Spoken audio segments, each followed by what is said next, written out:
music technology.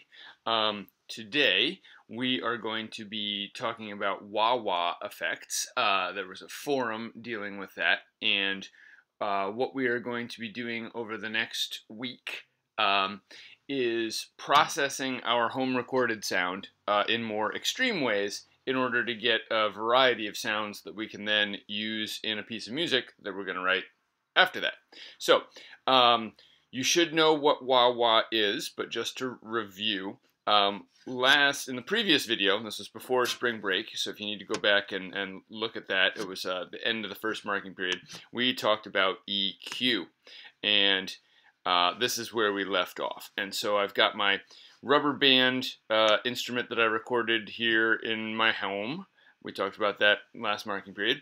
Then we went over equalizing, graphic EQ, which breaks up all of the frequencies present in a sound. And remember that most sounds in the real world contain lots and lots of different frequencies because when objects vibrate, they vibrate in a lot of different ways simultaneously.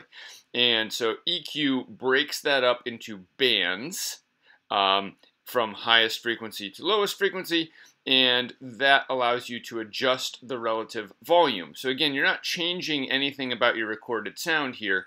All you're doing is changing the output volume of different bands of frequencies, which can change the sound in a lot of ways. So this is where we left off last time, and because I'm doing this on a internet connection, I'm going to turn my EQ off. So it's there, but I'm just deactivating it so I'm not using up bandwidth. And today we're going to add auto wah. And so from the add effect drop-down menu here, modulation is what we want. And modulation is change over time. So these are processing effects that are going to take place over the course of time. And time may be a few microseconds, or it may be drawn out over a longer amount of time. But right at the top, you've got auto wah. And so to review, what wah does is a filter sweep.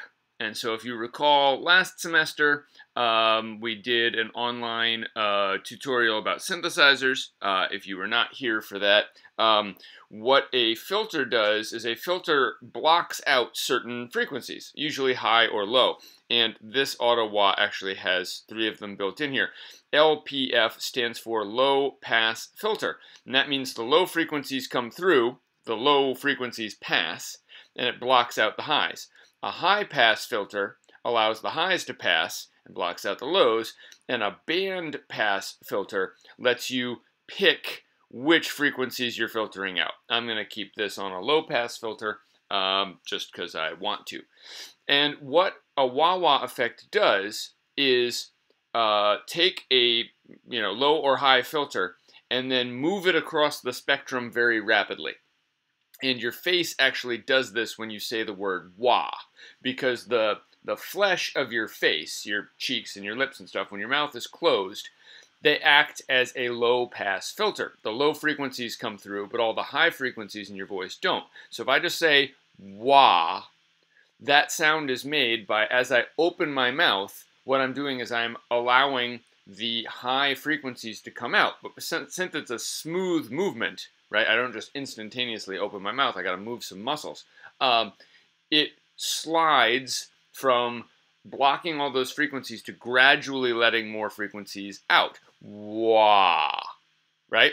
And if I do it in reverse, ow, the ow sound is starting off letting all the frequencies through and then blocking more and more of the high frequencies. And so what a wah does, for guitar players, they usually attach this to a foot pedal.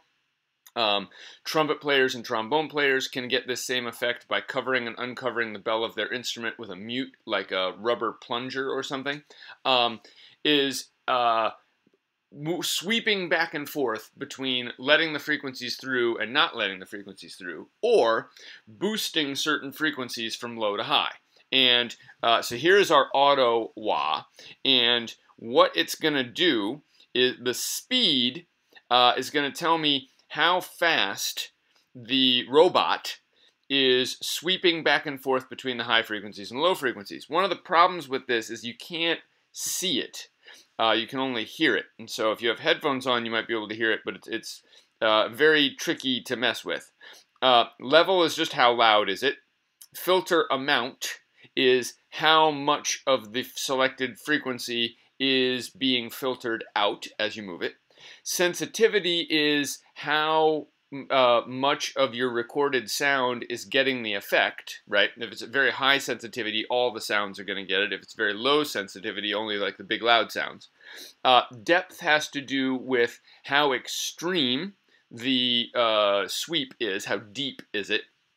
And release is measured in microseconds. It has to do with how quickly after the sound is over does the wah effect shut off. So I'm going to adjust some of these a little bit. I'm going to raise my release time a little bit there. Sure. And I'm going to loop. So I'm going to turn on my little loop section. And I'm going to loop this part right here. My, looks like measure 5 or so. I want to loop this chunk. And so now if I play with the auto wah, right, you can kind of hear it. Wow, wow, it's in there a little bit. And what I would need to do, because I lined this up with the beat, and it's at 72 beats per minute, is try and get this speed to line up with where the wahs are. Not quite. Well, that one's good.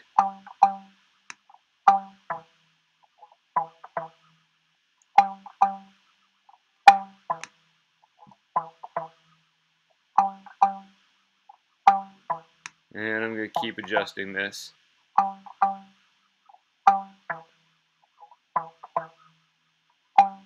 Okay.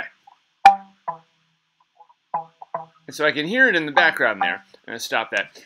One of the things about the wah is that it tends to respond to very high frequencies very well. And my rubber band is not very, high frequency rich. So one of the things that guitar players and other instrumentalists often do is add another effect, which is called distortion.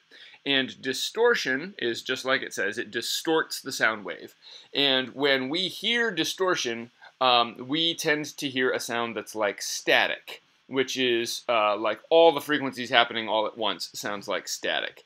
So I'm going to just pick one of these distortion effects to add. We'll do this one. And now if I hit play, and this is going to be louder, so be careful with your headphones. You can really hear the wah back there now, because it's got more high frequency distortion to work with.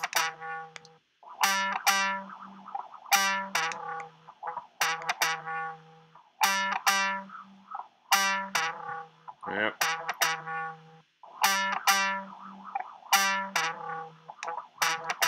Yeah, that's pretty good. So I would then spend a very long time adjusting these parameters. And so for today, I want you to add the auto wah and some kind of distortion to your sound. And what we're going to do is we're going to create multiple versions of your sound. So we have different things to work with. And so I'm going to turn these off so that I'm not wasting bandwidth, but I'm going to eventually come back and use those. And what we're going to eventually do is, once I have this one sounding pretty good, and so now I'm going to turn all my stuff on actually, and we'll listen to it. So I'm going to come back here and hit play.